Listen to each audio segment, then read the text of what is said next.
Welcome to the first ever episode of PodForge, and with me I have two very special guests. To my right, apparently, is Mr. Sneaky. Want to give a quick introduction of yourself? Yeah, man. Thanks for having me on. Honestly, it was exciting to see a brand new Godforge podcast. So thank you for having me on. I just cover Age of Empires Mobile at the moment on my main channel, but I have made a brand new channel, as some people have started to see, specifically for Godforge. So I'm looking forward to it all. Thank you for having me on. And Ragewood, how about yourself? Yeah, I have a Godforge specifically on my channel. I have done Etheria and Dragonair in the past, but yeah, excited for the first episode of PodForge. Hell yeah, brother. All right, so let's get started. And what better place to start than the starting heroes themselves? Ragewood, I know you picked Lady Jacques. How would you say she did for you, and do you have any regrets? So it's a bit of foreshadowing for a video that's dropping tomorrow. Go check it out. Ooh. I don't have any regrets with Lady Shock, but I don't necessarily think she's the number one choice anymore. Okay. Now, Mr. Sneaky, who did you end up going with for your starter? So I did like a weird route, right? Because I did pick Lady Shock 2, and she slaps. She does slap, which is nice, and the bleed helps when you need it. But I did the route where I just ignored star heroes. I started playing as Icarus, as you guys know. I'm like the Icarus fanboy, and for some reason, this one hero was like my starter hero because he was just like a nuker. So yeah, he was pretty fun for my Awesome. starter experience. Hell yeah. I started with Guan Yu, and while I was happy with him, I also built Lady Jacques, and I found that for AoE damage, Jacques did way more damage than Guan Yu. But I did also build Icarus too, and he was like a next step up. Like he was good. He was really good. So that's cool to hear that we all had an interesting experience. So do you think you would do it differently for Wave 2? Or do you think you're just gonna go look for Icarus and go all in again? I think if I find Icarus, I'm gonna do something similar, but I want to do what you did. I think Raidwood's on the same height, maybe, where maybe want to try Guan Yu because we just didn't really test him, and I didn't get to use him that much. So I'm happy just to test something new. I know Ramses is meant to be really popular because of the wave clear too. So I am opting to either choose one of the newer starters that I didn't pick anyway. So it just depends on how, as you guys know, the heroes fall into your lap, right? I might not get that Icarus early on, so who knows? What about you, Ragewood? Yeah, so Ramses dropped for me on floor 2 in the first wave, so I just used them both to climb all the way up until it got to a point where I didn't need them anymore when I got Zeus. So yeah, with Sneaky, like Guan Yu, I did level, I played a little bit with, but if I'm being fair to the character, I didn't test him in as great detail as everyone else. And I do think that he is the worst, but I also think that I should probably play with him from floor 1 just to affirm or deny that opinion. Sure. Yeah, I was gonna ask you quickly, what was your thoughts on Guan Yu, right? Because like we didn't get to play him, and everyone did say he was good because the drain, like the actual drain, helped you through those floors, which obviously we didn't know. So I actually was wondering on your end, Adam, like what was Guan Yu like? For me, he was good enough. Like when you look at the damage multipliers, I think all their core abilities are very similar, but it's like the ultimate is where it sort of makes the difference. And his ultimate multipliers are less, like I wouldn't want to say significantly, but it's noticeable. But his A1 does the enemy max HP damage. So if joint attacks were working, Shishi, when I forget what level of awakening you need to get her to, but she does a joint attack with TN allies, and Guan Yu being TN, Shishi could have a cool synergy there. So I kind of theory craft an interesting all rares build where if Shishi was working properly, she also brings defenders in on the joint attack. So if you brought Hippolyta in as an additional defender, you get 2 joint attacks with Guan Yu and Hippolyta. And when Hippolyta uses her ult, she brings in Olympians. So she would bring in Icarus on her joint attack, and maybe you get lucky and Guan Yu joins in and gets the enemy max HP damage. It could be a fun little. I think I want to I don't know. I don't want to get ahead of myself, but I really want to keep playing with the rares for wave 2. I had so much fun. I It feel was a that. great challenge, and it was just a lot of fun trying to tackle it. So who were your guys' first legendary? Rachel, we'll start with you on this one since we went the other way last time.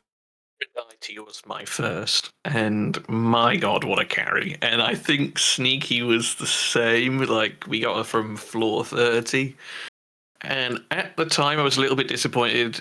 For people who have watched my channel for a while, knew that Heimdall has been my favorite looking character from an aesthetic point of view for a very long time.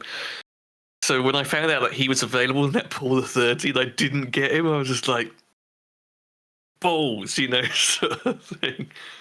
But actually, the value that Aphrodite brought for me with my early Skadi, like, carried me especially through those later floors as well. So ended up not being disappointed. Yeah, Scotty was huge. Did you play with Scotty much, Sneaky?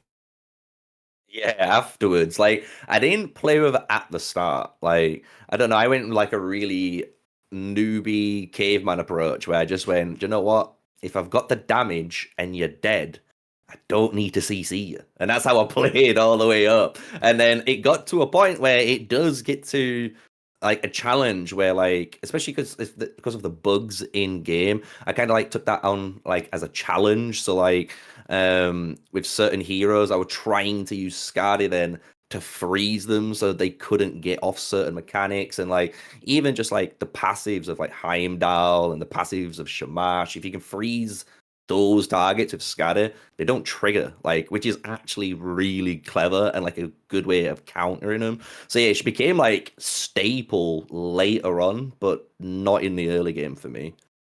Yeah, she was. I don't think I could have beat it using only rares if Scotty wasn't in the hero pool. Like, it was use my damage cooldowns on the first wave to kill everything, then use Scotty to crowd control them on the second wave to wait for my cooldowns to come up, and then use my ultimates and cooldowns on the final wave. Like, that's pretty much how I managed to push through it. So Scotty was pivotal. Just such a great rare. I'm so excited that Fateless put strong rares in the game. Do you have anything you want to I don't add? know if you Go ahead. remember the Dirk, what Dirk said in the podcast. I think it was the one before the Alpha Wave launch where he was talking about, I can't remember who was on there, but he was talking about when he was reading Skadi's kit, he thought that she was a legendary. He mentioned it on 2 separate podcasts. Yeah, he was like, "Oh yeah, she's got a really strong kit. I thought she was a legendary, but she's actually a rare." And then that sort of basically stuck with me. It was like, "Let's see," and it's like, "Yeah, they're so right." When he but was as you say, it's good that they have strong rares in. Yeah, when he was saying Scotty, in my head I was thinking Scotty, like Star Trek, like beam me up, Scotty. I was like, who the hell is Scotty? Is there some like Scottish dude like, I can't do it, Captain? Like, and then I saw Scotty That was in good. the game. We should stick with that for the rest of this podcast. I just watched Braveheart last night, so that it's kind of that accent is kind of stuck in my head. Hold. Yeah. As they go down. Oh, okay. it's good. So Good after times. playing the alpha, bugs notwithstanding, do you think there were any heroes who needed buffs or nerfs? Sneaky, we'll start with you on this one. Interesting question. Buff wise, I felt like I don't know, some of the epics like needed looking at, and especially like I know Rage would probably go into a lot more detail, and it's like I think the biggest culprit's Loki as well. Like, he needs some sort of buff. I don't know what it is. It just feels like if you look at the majority, and I mean the large majority of the epics and the legendaries and the rares, what's really good, what Fateless have done, is like your A1, your A2, and your A3 generally just synergize together. So like that hero typically can work pretty well on his own. But then when you do get extra components, then you do bring that extra level of damage and that extra little bit of synergy as you expect. Like, you can look at someone like Anubis, good example, absolutely cracked hero when you get to use him at the start. But then if you pair him up with like Aphrodite, it's just like a match made in heaven, right? And you get the Hound and so forth. But like Loki felt like you didn't have that. Like, he's trying to do one job, and I get he's trying to charm targets to like get them to taunt him so he doesn't take the damage. But it just feels like he's charming too slow. So the damage he's trying to mitigate isn't going to be mitigated, and he's just going to get absolutely slaughtered. So like that's my approach on like how I feel. I don't know if Raidred feels the same on Loki. But the only other one was like what was it now? It was another damage dealer in epic category that I played with, and they were all right. I think it was like Osiris or Set. It was like one of them where they were all right. They did the job, but it felt like they didn't give that oomph. You know what I mean? That little bit of oomph that you expect some the heroes to have, even They if they've didn't got put the maybe stank on some it. sort of cool abilities. But yeah, that's it. Yeah, like literally, like so. I don't know. That was my major ones. I didn't feel like any of the heroes needed nerfing because they were bugs. Do you get what I Sure. mean? Like the Yeah, yeah. bugs is what were causing a lot of the heroes to be broken. Like Hercules and Isis. So I'll pass it on to Rager because I think he'll have a lot more of a different opinion too, because he used different heroes to what I used as well. So Yeah, I mean, since you mentioned Loki, I spoke about him on stream, just about his kit and that in general. Like, I think it doesn't quite flow well, and he puts himself in a vulnerable position, as you've mentioned, Sneaky. Like, his core causes people to taunt him, which is fine, but you get the charm out on the skill 1. If you've used your core, you don't have your charm out, so you're just taking a pounding for nothing. And his multipliers all scale from attack. So if you want him to do some damage, which isn't what you're building him for, but they're incentivizing you to build attack. So you're really squishy and everyone's coming at you. And it's just like, it just doesn't work for me. Like, if you look at the likes of, I think it's, who was it? Maybe Quetzalcoatl or something like that. One of them scales off accuracy. Like, put that as his multiplier. Put defense in there, perhaps. And then you'll be encouraged to build him in a way that will make him survivable. Lots of accuracy, lots of defense, and it won't be so bad. But yeah, Loki, whether he needs a nerf or not, I don't know, but I would just change his multipliers. And it sort of reminds me, for any of us that have played Raid, where they encourage you to use like attack percent boots at the start. And it's like, you don't want that. Like, you don't want to build Loki with attack percent. Like, so he's one that maybe not needs a nerf, just needs a change, or his kit, like, needs working somehow. Like, that's one guy. There's a few rares that I played with which I thought were kind of like Kate Sith. Cool kit, doesn't really do a lot. Like, again, she's not necessarily a damage dealer, but when I put my Zeus kit on the likes of Brazilian Archer, for example, like, she slaps, and that was a lot of fun. Whereas you do the same in some of these other heroes, and I was just like, yes, Kate Sith and Bork were the two for me in the rares. I was just like, And Percival, super good core, places a stun, like almost, I think, is it 100% chance? Don't remember anymore, but it felt like 100% chance if you built him right. And he's basically that scale from resistance. So it's like you need accuracy and resistance and some survivability. Yeah. But, and again, it might have been a bug, but I built in with like as much resistance as I could throw on the bloke, which was just over 200, and it just felt like you were tickling someone and saying good morning rather than hitting them hard. That's how I like waking people up. Just a little tickle and say good Yeah, morning. yeah. Good morning. Why are you at the foot of my bed? Sorry. So from that's between us, Adam. Anyway, that's it. Was like buffs and changes, nerfs wise. Like, as Sneaky said, bugs aside, I do think maybe Heimdall's shield should maybe be toned down just a little bit, which I don't want to say because I don't like the term nerf or nerfing people. Sure.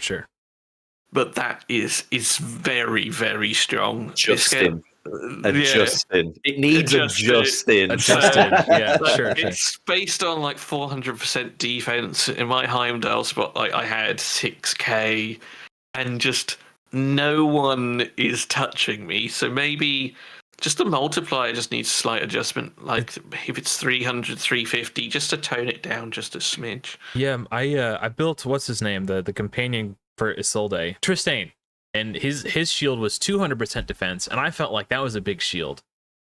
So I mean, that's the difference between a rare and a legendary, though. So I think the legendary should be better, but to what degree is something that will need to be balanced, of course.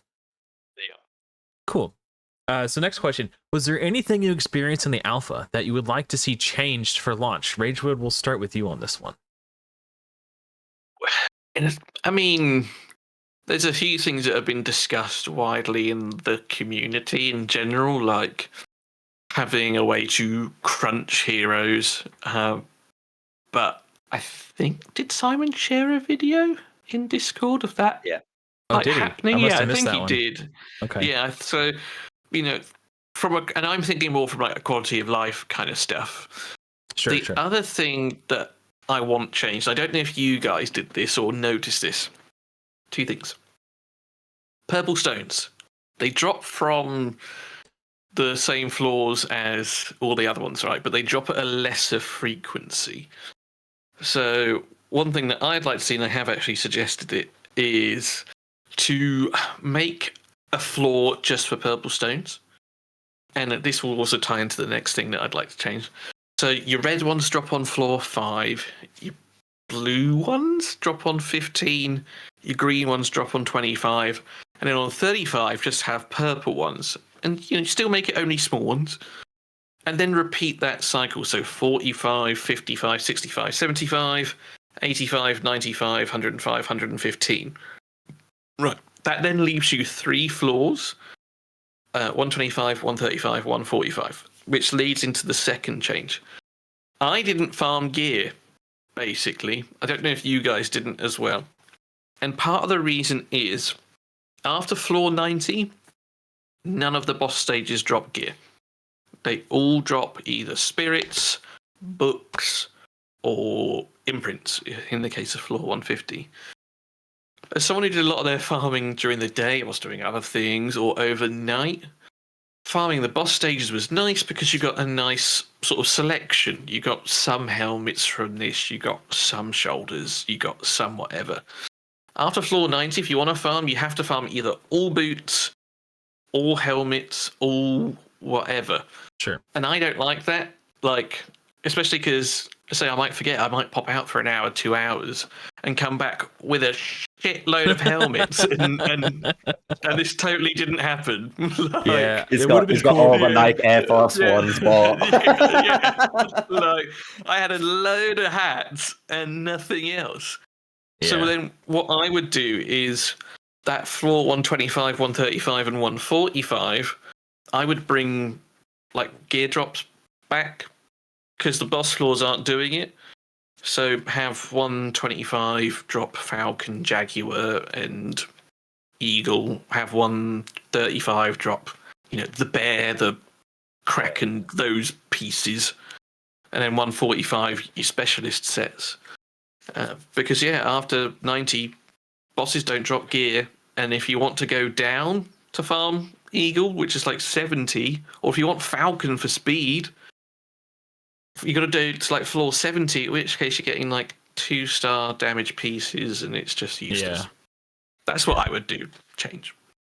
I was mostly talking about like for launch, but it's good that you're thinking about wave 2 and 3 because there are people who will play those, and Oh, missed that. That's my bad. I should have specified.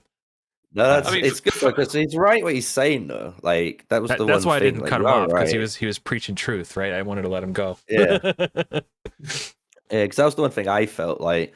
I felt like I tried to farm gear later just because then I would try to farm gear on live streams. I could test other heroes then because I needed like maybe these certain stats to make them work, which I just physically didn't have, and it did feel like bad doing that. And then the stones, like he said as well, was just a pain in the ass. Like I'm there trying to farm these pink stones that are just non-existent. It felt like I'm like, where am I looking for these? Like, have I missed this on this stage? And like, no, it's just this one drop, this one place, and even then you get like 4 to like not even 10, like tops. So it takes ages to do.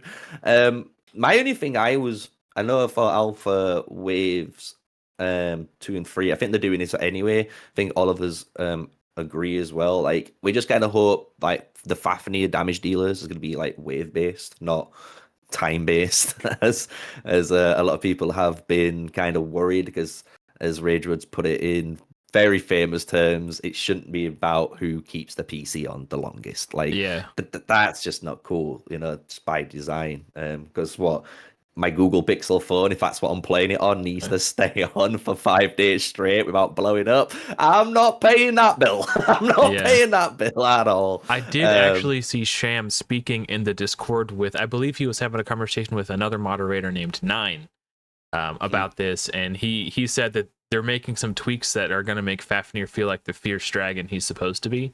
So hopefully for Wave 2 and certainly for Wave 3, they'll get it dialed in so it's a little bit more competitive and not just, because even with me, I was using just rares and I had a run going, like I turned it off at 300 million damage. I was like, I could let it run for 2 more days, but why? Like, what am I proving? Like, it's not proving anything. It's like, we're exploiting a mechanic. So it's, at that point, you're just flexing for what? I agree with you there for sure. Yeah, right now we're fighting Toothless rather than Fafnir. Hey man, the Toothless is fierce. What, Night Fury, that's what it is. Okay, so for me, the number one things that I would like to see change for launch, and I've already made a video about this, but the gold tax, it doesn't feel good. It doesn't feel good. So, and Simon did hear my feedback, and he did say he talked to the economy team. So fingers crossed, they're able to come up with an amenable change. But I'm sure if they don't, they have their reasons, and I won't hold it against them. But still, I would love to see just. It would make me feel good if they could do something about that. And then I didn't realize that you mentioned that Simon talked about converting. Was it converting heroes into spirits? You said crunching into heroes. XP. Oh, into XP. Oh, interesting. See, that I never felt like XP was in short supply. I always felt like I had plenty of XP. It was just the tediousness of manually converting 1 star to level 10, then ranking it up, and then making it to level 20, then ranking it up, and then doing that for another one, and then another one, and then you can make a 3 star, and you got to do that 3 more times, so then you can make a 4 star, then you got to do all that, repeat 5 more times, and then now, like, there's just so many clicks. A minor quality of life I'd like to see in the future is maybe find a way to automate that process, because like I've got carpal tunnel, which is why I like playing these games, because I don't have to have like fast action reflexes, and I could take my time. But that was hurting my hand. My hands were hurting making food, trying to 6-star someone, man. Like, geez, it took like 30 minutes to make a 6-star. So obviously we're still in the alpha. We could see this changed, and I'm sure they've got something planned, but it would be cool if we can get some quality of life there. Got sneaky yet something. Yeah, no, I was gonna say, I kind of agree what you're saying, because I think what one thing that kind of blasted me, and I get it because it's alpha, and they, like you said, they've put placeholder things in, and they're just trying to give you some sort of experience to emulate what they're aiming for, even though this is nowhere near the finished product. Like, for example, you start the game, and I don't know, but like it did feel like I was just playing Raid, because the way that the intro set out, where you have that kind of talk between the two characters, and it goes through, then Fafnir appears and he blasts you, which is pretty much what Raid does, and then it gives you the 3 starter heroes, and then you pick your starter, and then you go on the journey. I would love like something like a different direction in that regard, because then, like, as you've said, your spirit system is pretty much like Raid. Then the gearing system's a bit like Raid. And I suggested for launch, I would love the gearing system to go a different route, which was more on, I don't know if there's games like Whittle Defenders, and I don't know, like there's a load of different gacha games, especially like even like Legend of Mushrooms and stuff, where your gear isn't, and even on Age of Empires Mobile, you don't have to level up like each individual skill, you know what I mean, on a hero, for example, or each individual piece of gear on Whittle Defender. I can just go to a slot and I upgrade that gear slot. So like your shamash that you've been working on, instead of trying to get plus 16 on 10 pieces of different gear, which costs you billions and billions of gold, you just plus 16 the slot, the helmet slot of Shamash. And obviously then when you're just swapping out gear, it just automatically levels up to plus 16 because you've already achieved that. I would love to see Fateless do something like that because I just think like when you look at the systems, they're too raid-like and people are going to keep comparing the game to raid. That's just what people are going to keep doing. And I don't want that to occur because I actually think when you play the game, especially the gameplay, it's a lot different on what you're able to do, and because of that, like the layers is actually a lot more in depth, and that's why I actually like. I think I've enjoyed Godforge more for raid. So for launch, I'd love that. Just kind of maybe not like unify, but like unique the different modes because we've seen in Dragonair, right? Dragonair did the recent thing with Resonance, which was really clever. So everyone's levels the same. You don't level each individual hero anymore. It was just a very clever thing that they've brought. I just think Godforge could do something similar in one of these areas that's super grinder, which doesn't need to be grinder in my eyes.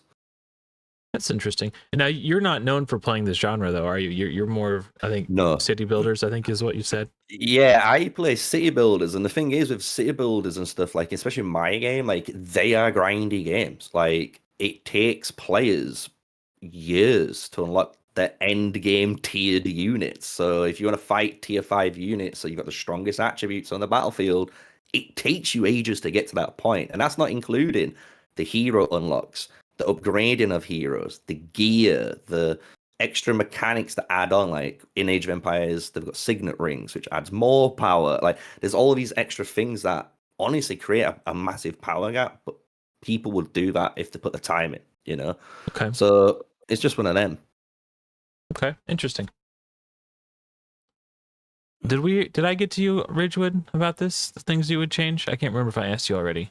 Yeah, but I didn't take it for launch. I took it for the alpha. Oh, right, waves. right, right, right. But I suppose building on from something Sneaky said there, like, would you say that Raid have done it unsuccessfully then, Sneaky, with gearing? Would you say it's an unsuccessful model? Yeah, in my eyes, just because again, like the fact that you have to grind one floor, right? Get this piece of gear that has to have your stats that you need. And that could take you forever to grind those specific stats that you need for your gear. Then you got a plus 16 it, and then it could roll incorrectly to what you want it to roll anyway on those stats that you want. It just feels like such like a loss of grind and punishment for the player's effort when there doesn't need to be. Like in my eyes, it could have been just like how Diablo's done it. Like if everyone's played Diablo 3 and stuff, they should know like you can get your gear in that game. And yeah, it might roll badly, but you can literally use a resource and re-roll the stats, and then you can reposition the stats so you can see this subtype is more of a higher priority than the one was below it. And you can actually then gauge and actually tailor your gear correctly, and you know what's gonna happen, and it's not always like I don't know, like a gamba machine, because don't get me wrong, everyone likes RNG. Everyone likes the dopamine of getting something good and amazing. Like, don't get me wrong, but I just feel like gear in itself is the one area it doesn't need to be. I think that's like a hero aspect and a weapon aspect, an imprint aspect. Those kind of things should be RNG. It'll be pumping when you get that Hercules, you know what I mean? But it's not pumping when you get perfect gear slot on speed for the 500th time you farmed that floor. That's how I feel, and I think that's what like Raid's done, and I don't think it's like a fun model at all. So for me, like, I know you were saying that they want to do. You would like them to do lots of things different to Raid. Like, I think that sort of general gear model has been used in so many games, and there's a reason for it. Like, I think if it works, don't fix it, kind of thing. But that being said, Dragonair have brought in a new thing this season where you can craft your own gear. So you can pick the set that you want, you can pick the main stat, you can pick all 4 substats and how they roll for a premium piece of currency, and you get 5 of this currency every day. It takes 50 to craft a specific piece. So after 10 days, you can get a decent piece. That sounds I think really something cool. like, yeah, I think something like that could maybe like bridge the gap, because I think it's right to have a little bit of randomness in it. I like what you're saying though about leveling up the hero slot rather than each individual piece of gear. I think that's cool. But with the gear thing, I personally like the randomness and the chance to get shit stuff. But having something in addition to it, like Dragonair have got, I think is a nice way to bridge the gap, so you're not like always in the feels bad because you've got the exact same heroes as someone, but they've got a better piece of gear. It kind of works almost like a catch-up mechanic in a way, I suppose. And that's something that I think would be cool to see. Yeah, that's how I see it, honestly, like you just put it, like, because at the end of the day, I know Simon said it as well in the past, right, where they're gonna try to get like these PvP game modes where it's meant to be like standardized, right? So hopefully gear and stuff like that shouldn't matter because everything's at the same playing field. Everyone's getting the same pool. So I'm looking forward to that. But yeah, it's exactly like you said, like I like what you've said with Dragonair. I never knew that existed. I'm going to be honest. Like I've only just started picking up that game because of Godforge. I'm going to be honest. All right. So when I start to dive in, it'll be interesting. But if that is something Godforge could do, I think that was a really good way of approaching it, like you said. So yeah, love it. Cool. Well, now that we've covered a little bit of negativity, let's bring it back with some positivity. Of all the things that we saw in the alpha, were there anything in particular that you just loved and would love to see through? I'm gonna have to edit this. Give me a second. That's all right. That's the beauty of how this stuff if you're works. editing this bit, I'm going to take a nice little sip. Yeah, and sure. This is not sponsored. Not sponsored. You can edit that out as well. No, I'm going to leave that in. But then you'll have to leave sneaky drinking in. So you'd be surprised what I can do. Sponsored by Pepsi. Yeah. It's Pepsi. I've just spilt mine as well. All right. Let's try that again. All right. So now that we've talked about some negativity, let's bring it back and cover some more positive things. What are some things from the alpha you loved and hope to see carry over through to launch? Ragewood, we'll start with you so you don't forget. For launch. Yeah. What did I really like? Do you know what? I would hope this cabin mode actually makes a return in some way. We know there's going to be tower modes, and I think they've said that it's not going to function exactly like we've seen now. But I've actually really enjoyed it. Like, I'm going to be a little bit sad if I'm being honest when it goes. Like, getting heroes through floors and things like that. So I would like the actual mode itself to make a return, because they've got all the structure there, right? It's already built. They can just, fine tune it and make changes to maybe have it like a monthly thing where, okay, this time you got to climb with only Norse heroes. So only Norse heroes will drop from here, see how far you can push. Rinse and repeat for Eka, Tian. I think just as a game mode, it would be really cool to have. Ooh. And so I would like to see just it in its entirety return for launch. I'm gonna piggyback off you because that just gave me an idea. What if it was like a once monthly thing, and that was what we would do instead of like a fusion as we know them in Raid, where you have to grind day in and day out for like 2 weeks straight just to collect this hero? What if instead the prize at the end for beating the caverns was you were awarded a hero rather than doing this fusion? Wouldn't that'd be fun, right? Yeah. You can give people like 2 weeks to do it or something like that. Yeah. Because we're all getting 10 days now. And yeah, that'd be another cool way to do, certainly. Certainly be different. The enemies can change every time. They could add different challenges, like beat it with only rares, for example, or yeah, cool. That we're brainstorming here. Sorry, I didn't mean to cut Yeah, you no, off. I I just think wanted to that's a get good that in idea. there before I Go forgot. for it. I was basically done anyway. Oh, well, good, because I was tired of listening to you talk. Yeah, okay. Hello. What about you, Sneaky? Mine's just something pretty, I would say, generic, and I think everyone will agree. It's just the ultimate usage. I just hope they don't touch or change the way ultimates work. I love that system so much. Like, you can just, especially with certain comps that you play. Like, I played Aphrodite with Shamash, right? And if you just play them two together, and this is what's terrifying, because I can't wait to see what other heroes you're able to do this with.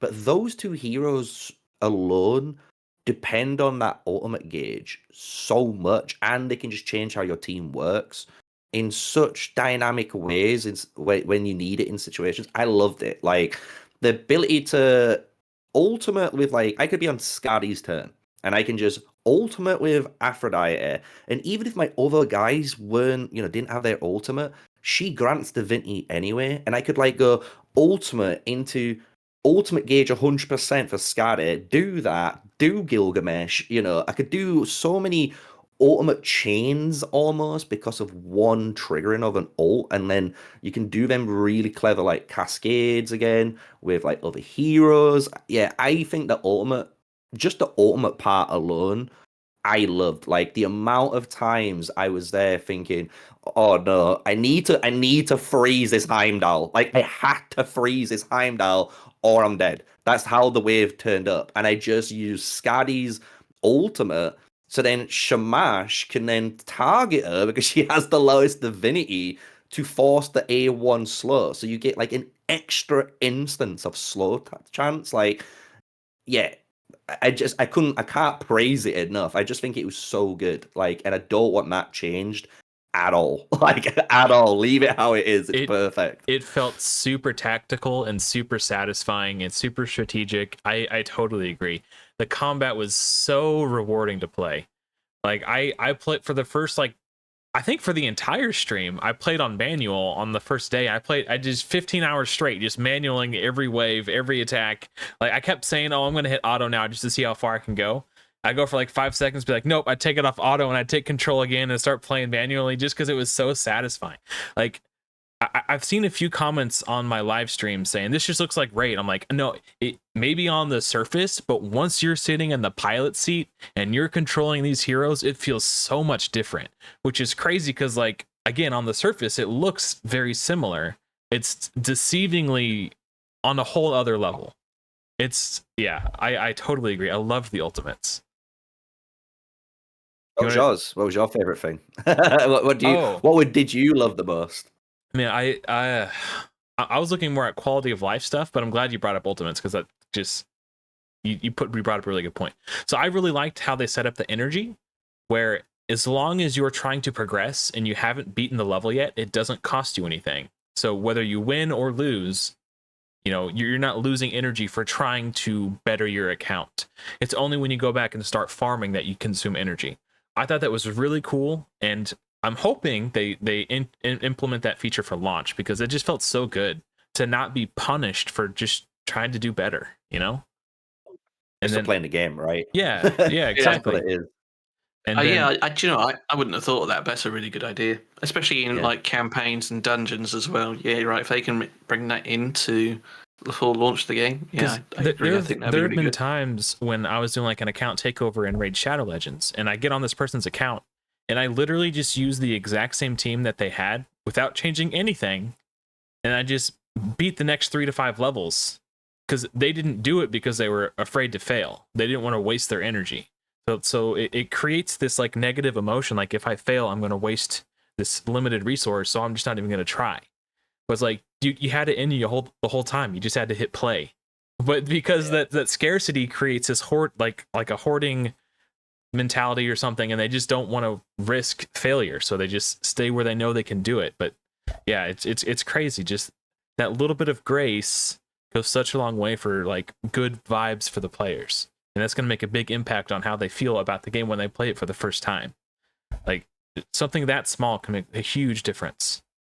Speaking of huge difference, no gear unequip cost. We can just move gear around freely. So I know you guys. I know Ragewood, you've played Raid, and Sneaky, I know you've dabbled in it at least a little bit. Man, that had to feel fresh. Being able to move gear around willy nilly. Yeah, so Dragonair has the same thing. So having experience with both Raid and Dragonair, I was a bit advocate for free gear removal. Like, I know the risks of it, and like people saying that you farm one set and then you don't farm anymore. Like, and there is that argument to be made. But I think having the whole attunement and everything else built in is a really nice way to sort of mitigate that in a way and encourage people to sort of solidify, right, this is Hercules' build, this is someone else's. But yeah, like, I personally love the free gear removal, and yeah, I like the way that they're doing it, even though that we don't have attunement now. I do think it's a good workaround for the future. Yeah, sure, I agree totally. You have anything Yeah, to no, add, Sneak? Well, obviously I'm more of a noob look at it, but the way I just see it is like, and it's just like in any game, even in my own game. I just don't think you should punish players for playing the game. So like, you should That's a punish hot a take. player. Just You kidding. know, like you shouldn't punish a player for switching gear.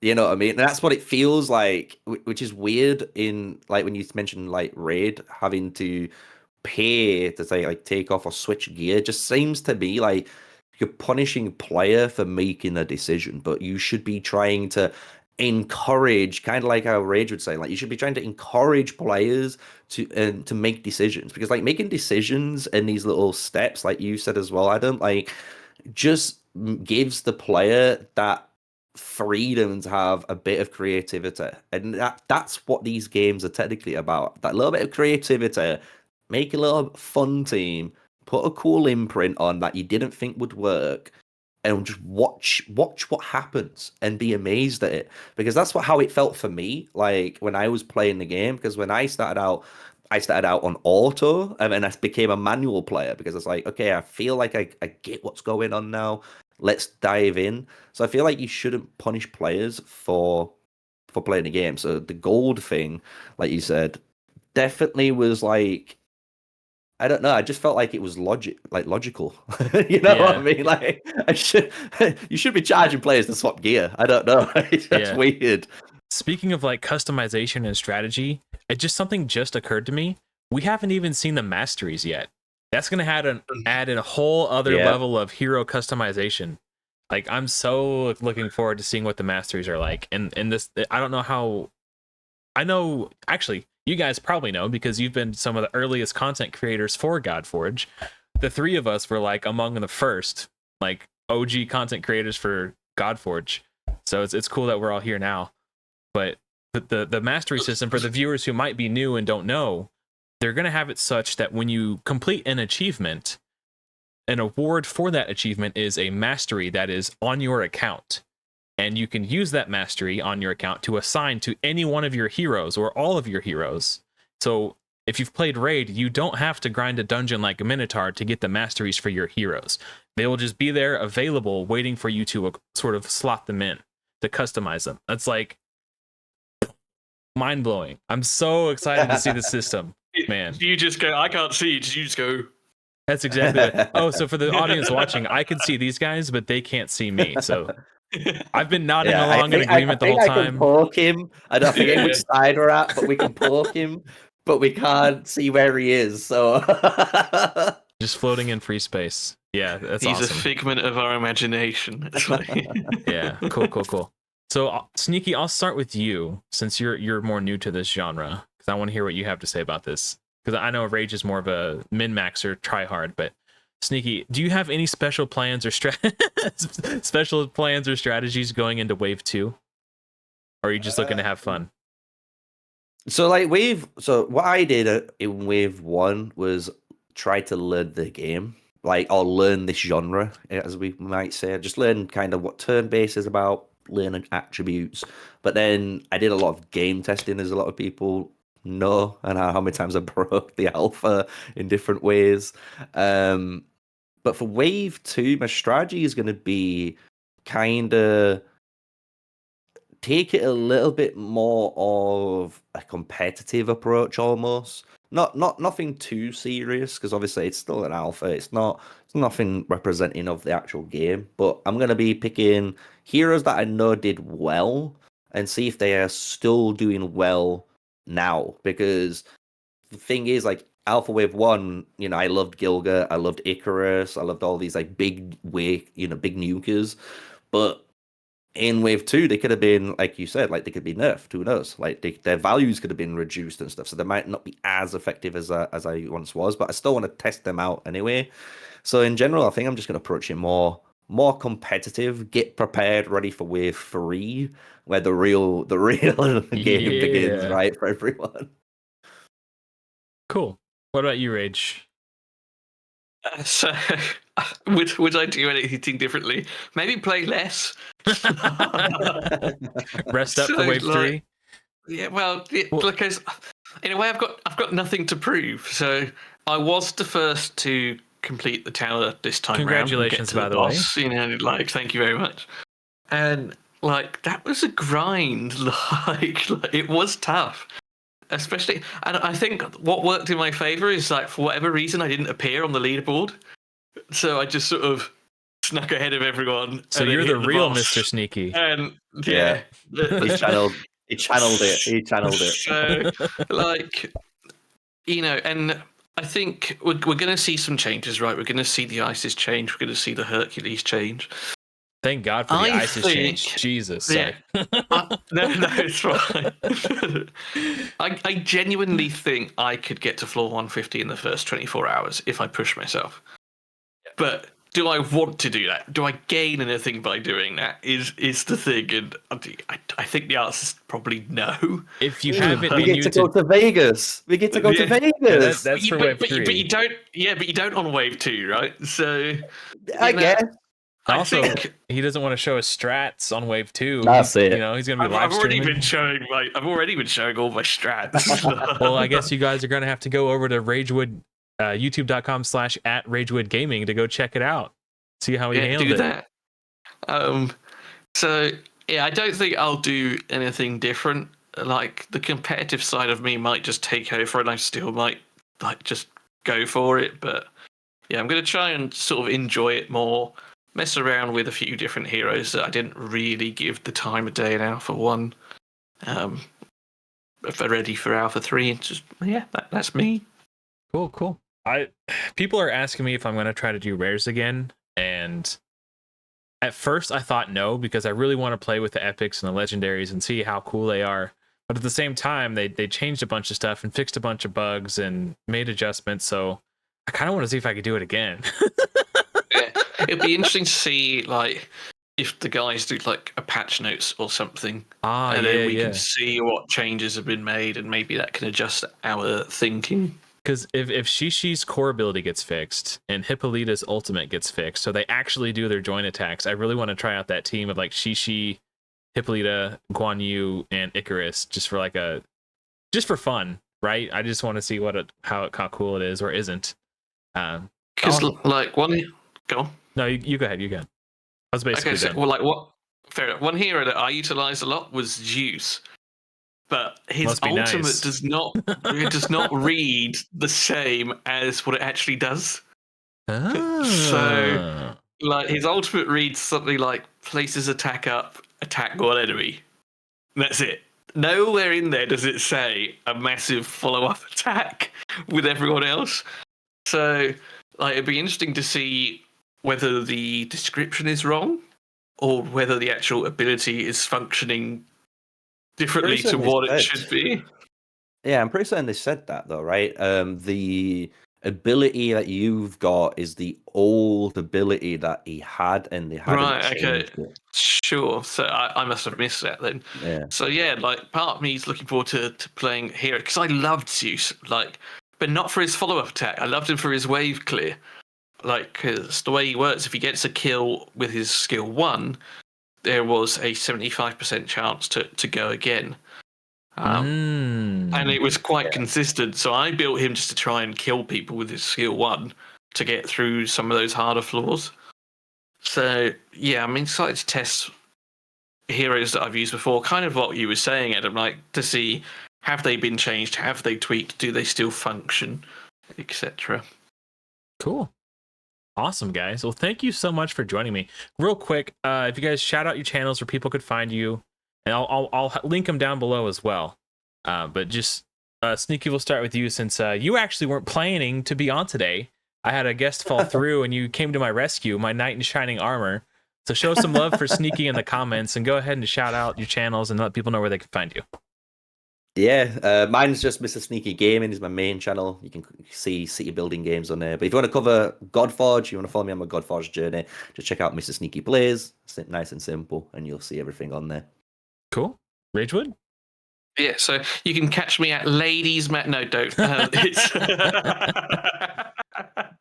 at Ragewood Gaming. Yeah, covering Godforge quite significantly. And maybe I'll throw in some Dragonair in the downtime for old time's sake. But yeah, at Ragewood Gaming, you can find me. And you guys know where to find me. So anyway, I think that's going to do it for us, guys. Thank you so much for watching. Thank you for joining me, fellas. Hopefully we'll see you all in another PodForge episode soon. But until next time, everyone, take care. Awesome. You guys are legends.